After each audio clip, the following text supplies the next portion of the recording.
Hello everyone, today's topic is Fourier transform of LTI system, and in this lecture we will cover the following points, that is, what is LTI system, what is the condition of distortionless transmission, what is the characterization of LTI system, that is constant coefficient differential equation.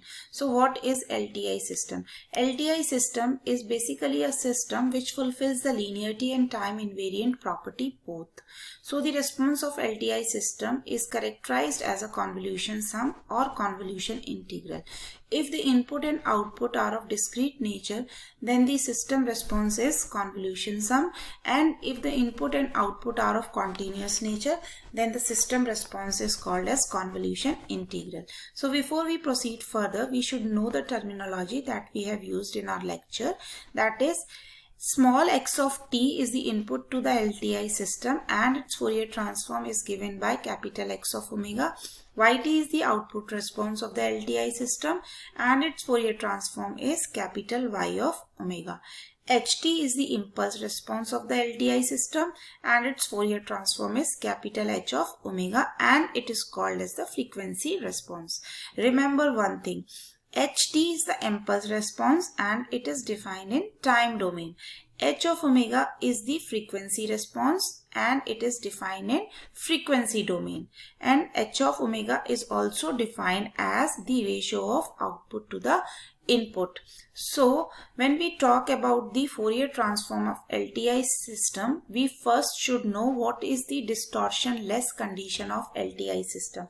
Distortionless system means when we passed a input or something through a system which could not be distorted after processing. So what should be that condition for the LTI system?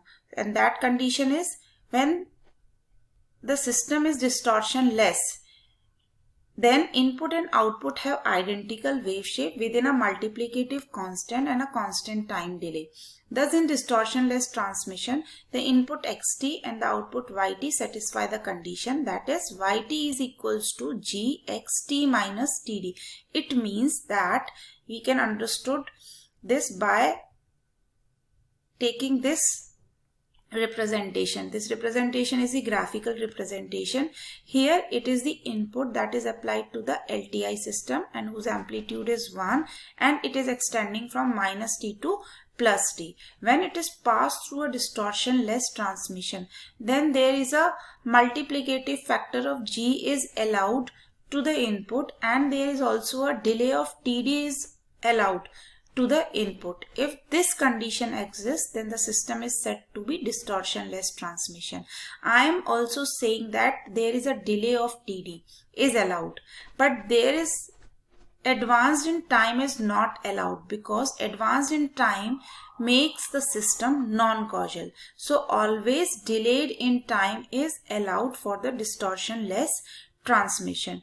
Right, now we have to calculate the frequency response of the distortionless LTI system. How it is calculated? It is calculated by taking the Fourier transform of this equation number 1. The Fourier transform of yt is y of omega and the Fourier transform of xt is x of omega, but the Fourier transform of xt minus tt is calculated by using the time shifting property, and from that property the Fourier transform of xt minus td is x of omega e to the power minus j omega td. As I already told you, the frequency response is the ratio of output upon input. Here I have calculated the frequency response in terms of output upon input, and that is equals to g e to the power minus j omega td. Right, this is the distortionless condition of the LTI system.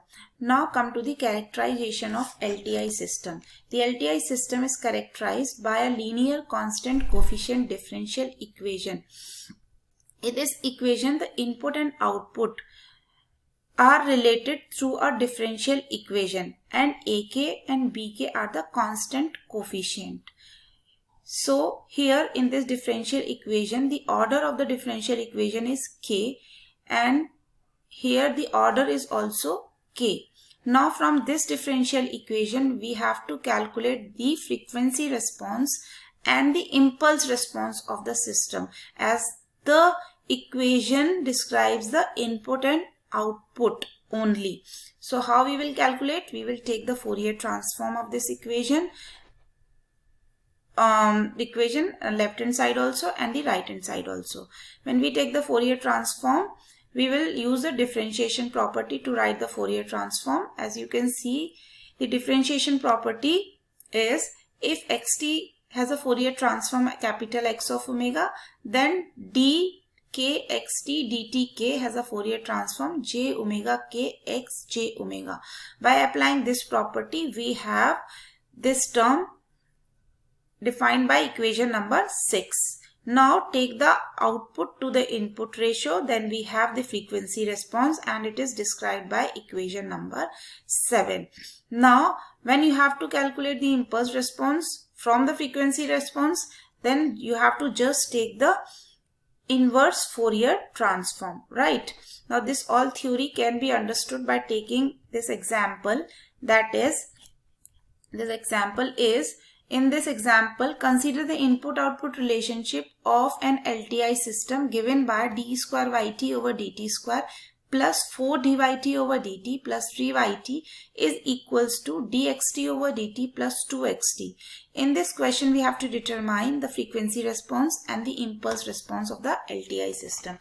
So to determine the frequency response, using this differential equation, that is in terms of input and output, we have to take the Fourier transform of this equation. So using the differentiation property that I have written here, the differentiation property says that the Fourier transform of d square yt over dt square is j omega square y of j omega plus 4j omega yj omega is the Fourier transform of 4 dyt over dt, and 3yj omega is the Fourier transform of 3yt. Similarly, we have written the Fourier transform of the right hand side of equation A. Now find the output upon input ratio and which shows the frequency response of the system. This is the frequency response of the system, and this equation is calculated by taking the partial fraction, right? Now this is the frequency response. Now from this equation you have to calculate the impulse response.